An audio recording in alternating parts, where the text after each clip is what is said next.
ముఖ్యమంత్రి చంద్రబాబు నాయుడు ఆలోచనలకు మద్దతుగా నిమ్మగడ్డ రమేష్ కుమార్ మళ్ళీ రంగంలోని దిగారు. ఈయన సిటిజన్స్ ఫర్ డెమోక్రసీ అనే పేరుతో ఒక సంస్థను కూడా నిర్వహిస్తూ ఉన్నారు. చంద్రబాబు నాయుడు ఆలోచన అమరావతిలో మళ్ళా రెండో విడత భూ సమీకరణలో భాగంగా 44,000 ఎకరాలు రైతుల నుంచి తీసుకోవాలి అన్నది ఆలోచన. ఇప్పటికే మొత్తం 53,000 ఎకరాలు ప్రభుత్వం చేతిలో ఉంది. రైతుల నుంచి తీసుకున్నది ప్రభుత్వ భూములు, అటవీ భూములు అన్ని కలిపి ఇప్పుడు మొదటి విడతలో తీసుకున్న భూమి 53,000 ఎకరాల భూమి ఉంది. ఆ రోజు ఆ భూమిని తీసుకునేటప్పుడు రైతులకు 2 ఏళ్లలో మీకు రిటర్నబుల్ ఫ్లాట్లను అభివృద్ధి చేసి మరీ లేఅవుట్ల రూపంలో ఇస్తామని చెప్పారు. ఇప్పటికి 10 ఏళ్ళు అయింది, కానీ ఎక్కడ వేయలేదు. కొద్ది రోజుల క్రితమే ఆంధ్రజ్యోతి పత్రికలో కూడా రాశారు. ఇదంతా ఒక రంగుల కళలా ఉంది, కంప్యూటర్ల మీద మాత్రమే కనపడుతోంది, కానీ ఈ కేటాయింపులు ఎక్కడ గ్రౌండ్ లో అసలు రియాలిటీనే లేదు. 10 ఏళ్ళు అయినా కూడా ఇప్పటికీ రైతులకు లేఅవుట్లను అభివృద్ధి చేసి ఇవ్వలేదు. ఇలా అయితే ఎలానే ఆందోళన చెందుతున్నారు రైతులు అని చెప్పారు. మామూలుగా అక్కడ మౌలిక సదుపాయాలని కల్పించాలంటే ఎకరాకు 2 కోట్ల రూపాయల చొప్పున ఖర్చు చేయాల్సి ఉంటుంది. ఇంత భారం ఉంటే ఇప్పుడు మరో 44,000 ఎకరాలు తీసుకునేందుకు సిద్ధమవుతున్నారు.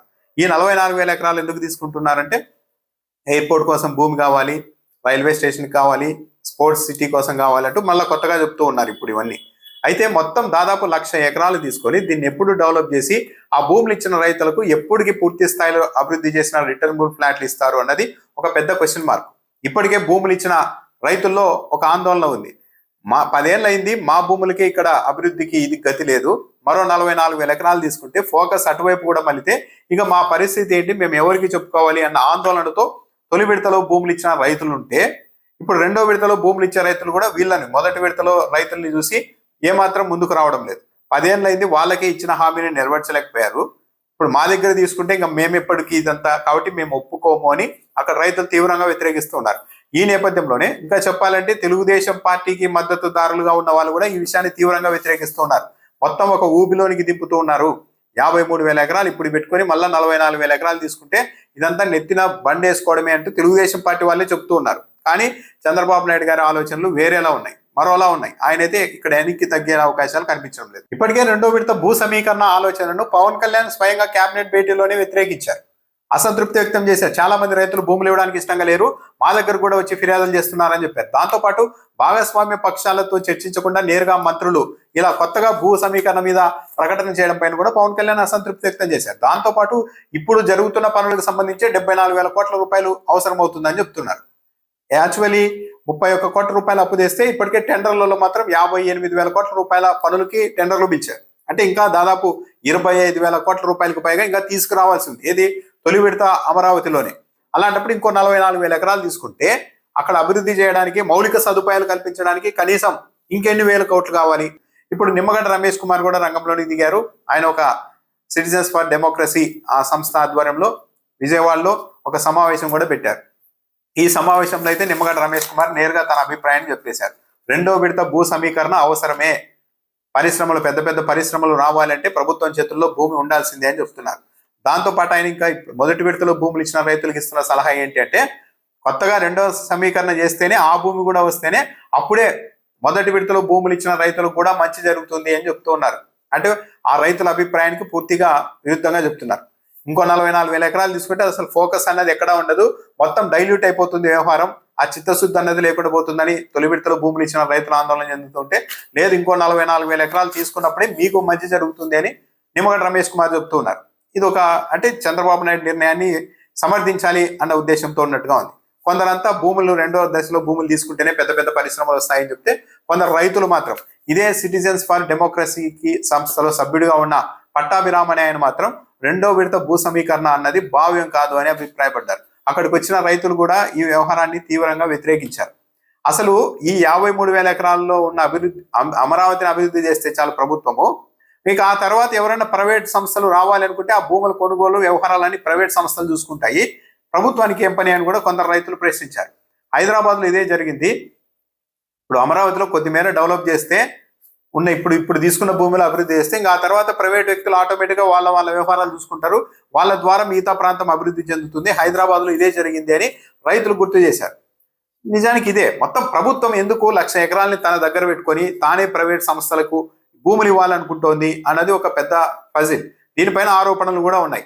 అంటే రైతుల దగ్గర నుండి ఇలా రకరకాల హామీలు ఇచ్చి రైతులకి ఒక రంగుల ప్రపంచం చూపించి భూములు తీసుకొని వాళ్లకు మాత్రం ఎలాంటి రిటర్నబుల్ ఫ్లాట్లు అభివృద్ధి చేసి ఇప్పటికీ అప్పగించకపోయినా కూడా చంద్రబాబు నాయుడు ప్రభుత్వం మాత్రం తన దగ్గర రైతుల నుంచి తీసుకున్న ఈ భూమిని మాత్రం ప్రైవేట్ సంస్థలకి తక్కువ ధరకే కావాల్సిన వాళ్ళకు కావాల్సిన విధంగా పనిచేసుకుంటూ వెళ్తోంది అన్న ఒక ప్రధాన ఆరోపణ కూడా అమరావతిలో ఉంది.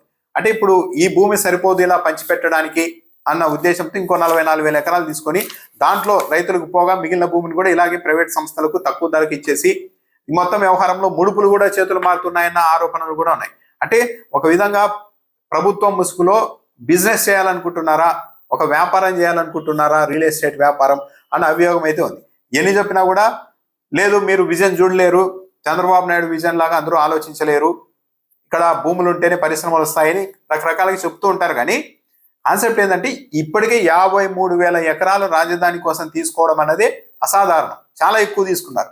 దాంట్లో ఏం చేస్తారో చేసి చూపెట్టండి అంటే లేదు ఇది సరిపోదు, ఇంకో 44,000 ఎకరాలు వస్తే మా సంగతి ఏంటో మా తడాక ఏంటో చూపిస్తాం అన్నట్టు. పైగా ఇది ఇంతటితో అయినా ఆగుతుందంటే అది కూడా కనిపించడం లేదు. ఈరోజు 40,000 ఎకరాలు దాదాపు ఎందుకు తీసుకుంటున్నారంటే ఒక స్పోర్ట్స్ సిటీ నిర్మించాల్సి ఉంటుంది, ఒక ఎయిర్పోర్ట్ కావాల్సి ఉంటుంది. కాబట్టి మొత్తం 40,000 ఎకరాలు తీసుకున్నా దాంట్లో రైతులకు రిటర్నబుల్ ఫ్లాట్లు, మౌలిక సదుపాయాలు ఇవన్నీ పోను, మిగిలేదు కేవలం ఒక 10,000 ఎకరాలు మిగులుతుంది. దాంట్లో మాత్రమే ఎయిర్పోర్టు, ఈ స్పోర్ట్స్ సిటీని డెవలప్ చేసుకోవచ్చు అని చెప్తున్నారు. రేపు ప్రొద్దున ఇంకో సిటీని కట్టాలనుకుంటారు, లేకపోతే ఇంకో ఆలోచన వస్తుంది. అప్పుడు ఇంకో 10,000 ఎకరాలు భూమి అవసరం అయితే ఇంకో 44,000 ఎకరాలు 40,000 ఎకరాలు తీసుకుంటూ వెళ్తారా అంటే దీనికి అంతం ఎక్కడ అన్నది కూడా ఒక పెద్ద ప్రశ్నే. యాక్చువల్లీ 53,000 ఎకరాలు అభివృద్ధి చేసిన తర్వాత మిగిలిన ప్రాంతంలో అంత అభివృద్ధి చెందితే ఇక అమరావతి అనేది ఒక హైదరాబాదు, చెన్నై, బెంగళూరు అంతా దానికి అంత ఇది వచ్చిందంటే గొప్పతనం. ఇక ఆటోమేటిక్ ప్రైవేట్ వ్యక్తులు వచ్చినా ప్రైవేట్ సంస్థలు ఆటోమేటిక్ వస్తాయి, ఎంత అవసరం ఉంటే వచ్చి వాళ్ళే భూములు కొనుక్కోవడమో ఏదో ఒకటి చేసుకుంటారు. లేదు అప్పటికే అవసరం అనుకుంటే 2003 భూసేకరణ చట్టాన్ని ఉపయోగించైనా భూములు తీసుకోవచ్చు, లేకుంటే అప్పటికైనా సరే రైతులకి మాట్లాడుకొని భూ సమీకరణ అయినా చేసుకోవచ్చు. అలా కాకుండా ఇంకా ఏది మొదలు కాకుండానే ఏమీ చేయకుండానే 53,000 ఎకరాలకు తోడు ఇంకో 44,000 ఎకరాలు తీసుకొని ప్రభుత్వం నెత్తినేసి ప్రభుత్వం డబ్బుతో ఇవన్నీ డెవలప్ చేస్తామని చెప్తూ ఒక్కో ఎకరాకి డెవలప్ చేయాలంటే 2 కోట్ల రూపాయలు ఖర్చు అయ్యే చోట ఇంత ఎందుకు చేస్తున్నారు చంద్రబాబు నాయుడు గారు అన్నది ఒక పెద్ద ప్రశ్నార్థకమే. దీని వెనక ఏదో హిడెన్ ఎజెండా ఉంది, ఇది కేవలం అభివృద్ధి మోడల్ కాదు అన్న ఆలోచన కూడా ఉంది. కొంతమంది రైతుల అభిప్రాయం ఏంటి అంటే ఈ భూమి తీసుకొని ఇంకో మన 44,000 ఎకరాల భూమి తీసుకొని ఈ భూమిని తాకట్టు పెట్టి డబ్బులు తెచ్చుకొని అభివృద్ధి చేయాలన్న ప్లాన్ కూడా ఉందా అన్న ఒక ఇది కూడా వస్తుంది. ఇప్పటికే తెలుగుదేశం పార్టీ పెద్దలకు అర్థమవుతుందో లేదో కానీ మొత్తం ఫోకస్ మొత్తం అమరావతి మీదే ఉంది, పోలవరం మీద కూడా లేదు, దేని మీద లేదు, రాష్ట్రం మీద. ప్రొద్దున లేస్తే వారానికి 3-4 రోజులు అమరావతి అమరావతి అంటున్నారు. దీనివల్ల మిగిలిన ప్రాంతాల్లో ఎలాంటి అన్రెస్ట్ తయారవుతోంది అన్నది కూడా గుర్తించలేని పరిస్థితుల్లో రాష్ట్ర ప్రభుత్వం ఉంది. అసలు ఇప్పుడు 2వ విడత భూములు తీసుకోవాలన్నా కూడా అక్కడ రైతులు ప్రధానంగా సంధిస్తున్న ప్రశ్న ఏంటంటే సరే భూములు ఇస్తాము, మీరు ఎప్పటిలోగా అభివృద్ధి చేసి మాకు రిటర్నబుల్ ఫ్లాట్లు ఇస్తారు అంటే దానికి సమాధానం చెప్పలేని పరిస్థితుల్లో రాష్ట్ర ప్రభుత్వం ఉంది. సరే ఒక 2 ఏళ్లలో 3 ఏళ్లలో చేసి చూపిస్తాం అని అంటే మరి మొదటి విడతలో భూములు తీసుకున్నప్పుడు ఎందుకు చేయలేకపోయారు అంటారు. లేదు మధ్యలో గవర్నమెంట్ మారడం వల్ల ఆ ఇబ్బంది వచ్చింది అని అన్నారే అనుకోండి, మరి 15 నెలలు అయింది, ఇంకెన్ని రోజులకి మొదటి విడతలో భూములు ఇచ్చిన వాళ్ళకైనా సరే అభివృద్ధి చేసిన రిటర్నబుల్ ఫ్లాట్లు ఇస్తారో చెప్పండి అంటే దానికి సమాధానం లేదు. ఎందుకు మొదటి విడతలో భూములు ఇచ్చిన వాళ్ళకి ఎప్పుడు రిటర్నబుల్ ఫ్లాట్లు పూర్తి స్థాయిలో డెవలప్ చేసి ఇస్తారో ఎవరికి అర్థం కావడం లేదు. ఇంకెన్నేళ్ళు పడుతుందో అసలు ఈ 5 ఏళ్లలో అవుతుందో లేదో కూడా అంత చిక్కని పరిస్థితి. అలాంటిది ఇంకో 44,000 ఎకరాలు అంటే ఇంకా వాళ్ళ కోట ఎప్పుడు వస్తుందో, వాళ్ళకి రిటర్నబుల్ ఫ్లాట్లు పూర్తి స్థాయిలో అప్పగించే పరిస్థితికి ఇంకెన్నేళ్ళు పడుతుందో తెలియదు. ఫైనల్గా ఏంటంటే ఇప్పటికైనా రాష్ట్ర ప్రభుత్వం పునరాలోచన చేసుకొని ఇలా మళ్ళా కొత్తగా 1000 ఎకరాలు భూ సమీకరణకు వెళ్ళి అక్కడ అభివృద్ధి చేయలేక, ఆల్రెడీ భూములు ఇచ్చిన రైతులకు సరైన ఫ్లాట్లు ఇవ్వలేక, ఇక్కడ అభివృద్ధి చేయలేక కింద మీద పడడం కంటే ఒక ప్లాన్ ప్రకారం ప్రస్తుతం తీసుకున్న ఈ భూముల్లోనే ఒక మేర అభివృద్ధి చేసి చూపిస్తే వచ్చే ఎన్నికల నాటికి దాని ఫలితాలు టీడీపీకి సానుకూలంగా ఉంటాయి. అలా కాకుండా ఇంకా 44,000 ఎకరాలు 40,000 ఎకరాలు తీసుకొని మీదేసుకుంటే తెలుగుదేశం పార్టీ రాష్ట్ర ప్రభుత్వం తన నెత్తిన తానే ఒక బండ వేసుకున్నట్టుగా కూడా మారే అవకాశం ఉంటుంది.